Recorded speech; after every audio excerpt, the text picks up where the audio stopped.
하나님께서 이 말씀으로 우리에게 은혜 주시기를 소망합니다.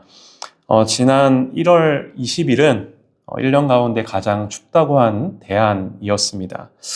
그래서 그랬는지 지난 한 주간 유독 날씨가 추웠던 것 같습니다.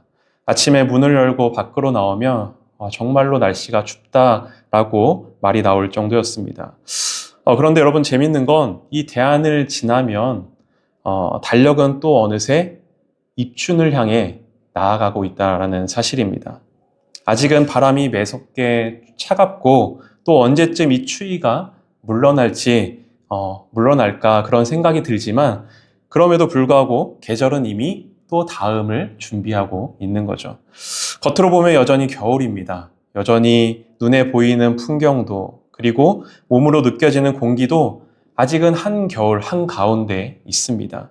하지만 보이지 않는 곳에서는 조금씩 봄을 준비해 나가고 있는 겁니다. 여러분, 우리의 삶도 그렇지 않나 생각을 해봅니다. 겉으로는 우리의 삶 가운데서도 추위의 한복판에 서 있을 때처럼 느껴지는 때가 있습니다. 하지만 하나님은 하나님의 때와 계획 속에서 이미 그 자리에서 다음 계절을 준비하고 계시다라는 사실인 거죠. 우리 눈에는 잘 보이지 않고 우리 마음 가운데는 잘 느껴지지 않는다 할지라도, 하나님은 지금 이 자리 가운데 우리의 삶 가운데 이미 함께 하시며 보이지 않는 곳에서 세밀한 손길로 지금도 역사하고 계시다라는 사실인 겁니다.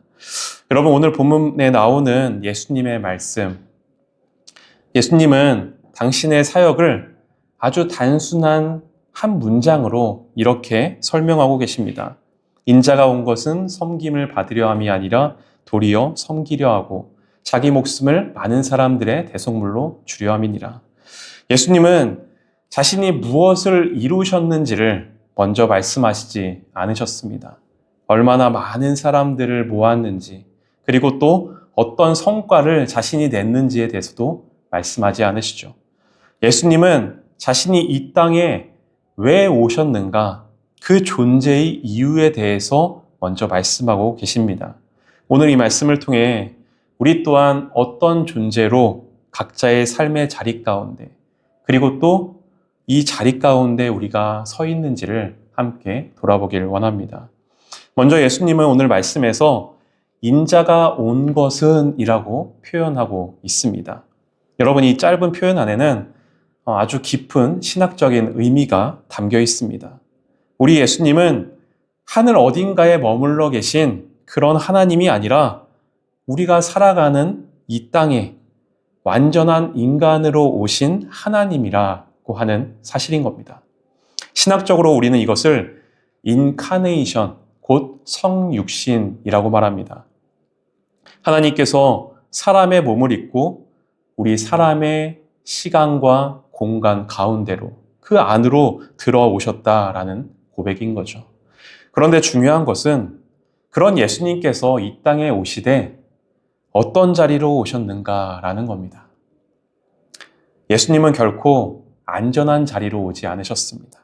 세상을 다스리는 왕의 자리로 오신 것이 아닙니다.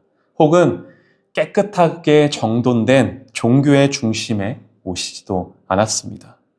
그런 자리에 오셨더라면 사실 더 편하게 사역하시면서 이 땅에서 편하게 지내실 수 있었을 겁니다. 하지만 예수님은 그러지 않으셨던 거죠. 하지만 예수님은 그러한 자리로 오신 것이 아니라 오히려 사람들이 밀려난 자리, 병들고 상처 입은 사람들이 함께 살아가는 그 삶의 자리 가운데로 오셨습니다. 가난과 눈물이 있는 그런 세상의 한 복판 가운데로 오셨음을 우리가 발견하게 되는 거죠. 그래서 우리가 오늘 본문의 말씀이 담겨 있는 이 마가복음서의 말씀을 보다 보면 예수님은 항상 길 위에 서 계심을 우리가 발견하게 됩니다. 길 위에서 병든 자를 만나십니다. 길 위에서 세리의 집에 들어가십니다. 길 위에서 사람들이 피하고 싶어 하던 이들과 만나 그들과 함께 식탁의 교제를 나누시는 거죠. 하루는 길을 걸어가던 도중에 혈루증을 앓고 있던 한 여인이 사람들 틈에 엉켜 있다가 예수님의 옷자락에 살짝 손을 댑니다.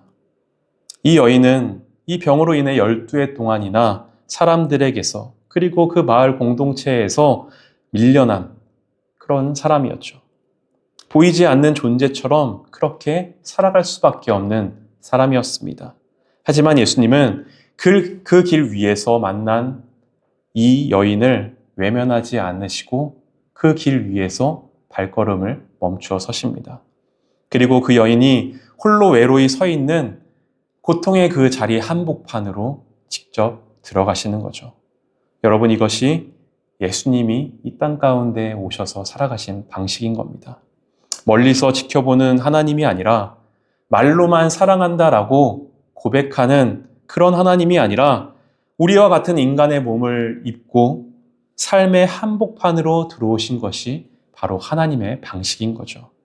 그리고 그렇게 이 땅에 오신 예수님은 자신의 제자들 역시 세상의 한복판 가운데로 보내시며 이렇게 말씀하십니다.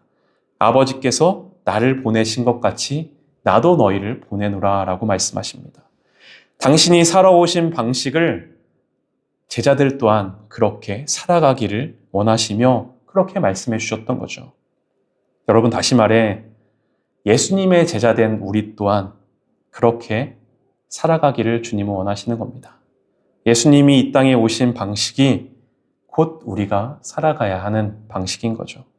그래서 교회된 우리는 내가 그리고 우리 공동체가 보냄을 받은 공동체임을, 나 자신임을 우리는 항상 기억하며 살아가야 하는 겁니다. 우리의 가정 가운데로 내가 보냄을 받은 것이고, 나의 직장의 자리 가운데 내가 보냄을 받은 거고, 그리고 우리가 살아가는 이 지역과 이 동네 가운데로 우리를 보내셨음을 우리는 반드시 기억해야 하는 거죠. 제가 대학원에서 신학을 공부하던 시절에 많은 영향을 받았던 선교사이자 신학자인 한 분이 계십니다. 바로 레슬리 뉴비긴이라고 하는 사람입니다. 그는 1970년도에 기독교 국가였던 영국에서 인도로 파송을 받아 오랜 시간 동안 선교사의 삶을 살아왔습니다. 그래서 그곳에서 오랜 시간 사역을 열심히 감당하다 다시 이제 본국으로 돌아오게 된 거죠. 평생을 그렇게 선교지에서 살다시피 한 그가 다시 영국으로 돌아왔을 때 그는 예상치 못했던 그런 충격에 빠지고 맙니다.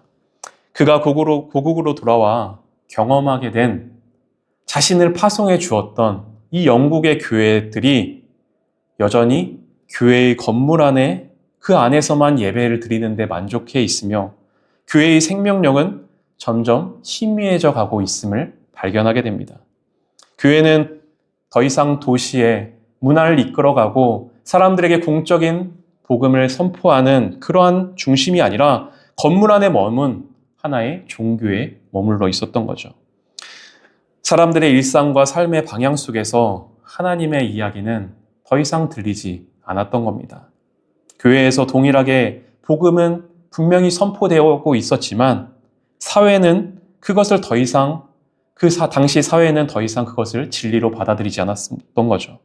신앙은 존중받았지만 공적으로 말할 수 없는 것이 되어가고 있었던 겁니다. 그때 그는 비로소 깨닫게 되죠.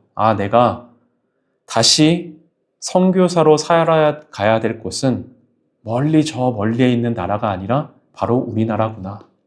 그래서 그는 이렇게 고백합니다. 서구 사회 전체가 이제 선교지가 되었구나. 이 깨달음은 그의 사명이 끝났다는 선언이 아니라 이제 또 다시 새롭게 나는 이 땅 가운데로 보냄을 받았다라고 하는 그의 고백인 거죠. 교회가 교회답게 살아야 할 자리, 복음이 사적 영역에만 머물러 있는 것이 아니라 다시 공적으로 증언되어야 할 자리로 설 수 있도록 하나님은 그를 보내셨던 겁니다. 여러분, 이 이야기는 우리 모두에게도 그대로 이어집니다. 우리가 교회에 모여 있다는 사실이 그것으로 우리가 끝나는 것이 아니라 또는 해외에 멀리 나가서 우리가 선교를 해야만 선교사로 살아가는 것이 아니라 우리가 살아가는 나에게 맡겨주신, 나를 보내주신 그 자리가 바로 선교의 현장임을 우리는 기억해야 하는 거죠. 또 오늘 본문에 보면 예수님께서 우리를 세상의 한복판으로 보내신 그 이유에 대해서 이렇게 말씀하십니다. 인자가 온 것은 섬김을 받으려 함이 아니라 도리어 섬기려 하고 라고 말씀하십니다. 예수님께서 이 땅에 오신 이유는 섬김을 받기 위해서가 아니라 섬기기 위해서 오셨다 말씀하는 거죠. 여러분 아마 이 말씀 우리가 교회에서 굉장히 익숙하게 예수님께서 섬기려 오셨고 우리 또한 섬겨야 된다라는 말씀을 우리가 많이 들어보셨으리라 생각합니다. 그런데 우리가 여기서 한 가지 더 기억해야 될 것이 있습니다. 예수님의 섬김은 어떤 결과를 얻기 위한 그러한 수단이 아니었음을 우리가 기억해야 합니다. 예수님은 사람들에게 존경을 받거나 환호와 칭찬을 얻기 위한 그런 섬김이 아니었던 거죠. 또 자신을 따르는 사람의 수나 제자의 수를 많이 늘리기 위한 그러한 섬김도 결코 아니었습니다. 예수님의 섬김은 하나님의 사랑이 어떤 것인지에 대해서 보여주는 방식이었던 거죠. 말로 설명하는 사랑이 아니라 삶으로 드러나는 사랑이었던 겁니다. 존재로 증언되는 그러한 사랑이었던 거죠. 그래서 예수님은 사람들이 알아주지 않아도 섬기셨습니다. 때로는 오해받기도 하죠. 하지만 그럼에도 섬기셨습니다. 결국에는 자기 목숨까지도 내어주는 그 자리로 걸어가셨던 거죠. 여러분 이것이 우리 예수님께서 보여주신 섬김의 깊이인 겁니다. 저 역시 개척교회를 이렇게 시작하여서 섬기는 목회자로서 어떻게 하면 교회가 성장할 수 있을까? 사람이 더 많이 모일 수 있을까? 그렇게 고민하지 않을 수 없습니다. 그리고 교회의 성장이 그 자체로 잘못된 것은 분명히 아닐 겁니다. 교회는 계속해서 성장해 나아가고 커져 가야 하죠. 하지만 우리가 성장보다 앞서 항상 기억해야 할 것이 있습니다. 그것은 바로 우리가 왜 존재하는가에 대한 질문인 거죠. 교회는 성장을 위해서 섬기는 공동체가 아니라 이미 하나님으로부터 받은 그 하나님의 은혜, 그 사랑을 받은 존재이기에 섬길 수밖에 없는 그런 공동체인 겁니다. 무언가를 얻기 위해서, 우리가 성장하기 위해서, 눈에 띄는 즉각적인 결과를 위해서 섬기는 것이 아니라 섬긴 그 자체가 목적이 되는 거죠. 섬김이 우리의 삶 가운데 흘러나아갈 수 있도록 그렇게 살아가는 겁니다. 우리가 서 있는 그 자리에서 조금 더 기다려주고 때로는 기대어 쉴 수 있는 쉼이 되어주며 추운 날씨 속에서 따뜻한 온기가 되어주는 것. 그래서 그 자리를 통해서 누군가가 정말 하나님께서 지금도 살아계시는구나 라고 느끼게 된다면 그것만으로도 충분하다라고 생각합니다. 이제 말씀을 마치고자 합니다. 여러분 우리 교회는 이제 1년이라는 시간을 지나오며 작년 한 해 우리가 예배를 세워가는 시간을 가졌습니다. 예배 가운데 많이 무너져 있던 제 자신도 회복을 하고 그리고 다시 우리 가족이 그리고 이 공동체가 세워져 가는 시간을 가졌습니다. 그 시간을 지나 올 한 해 우리 교회는 한 걸음 더 나아가려고 합니다. 이 지역 안에서 우리가 섬겨야 할 자리가 어디에 있는지, 어디에 우리의 손길이 그리고 발걸음이 필요한지 천천히 그 길을 고민하고 조금씩 찾아 나서려 합니다. 크게 무엇을 대단한 것을 하겠다 그런 약속보다 작은 도움일지라도 우리의 손길을 나눠줄 수 있는, 우리의 마음을 나눠줄 수 있는 곳이 있다면 그 섬김의 자리 가운데 기꺼이 나아가고 싶습니다. 그리고 그러한 섬김을 통해 하나님의 사랑이 조금이라도 더 따뜻하게 전해지고 누군가의 하루를 조금이라도 덜 춥게 만들 수 있다면 그것으로 충분하다라고 생각하며 나아가려고 합니다. 여러분, 우리의 존재로서 하나님의 살아계심과 그 사랑을 드러내며 우리의 삶으로서 증언하는 우리의 삶 그리고 우리 교회가 되기를 간절히 소망합니다. 함께 찬양하도록 하겠습니다.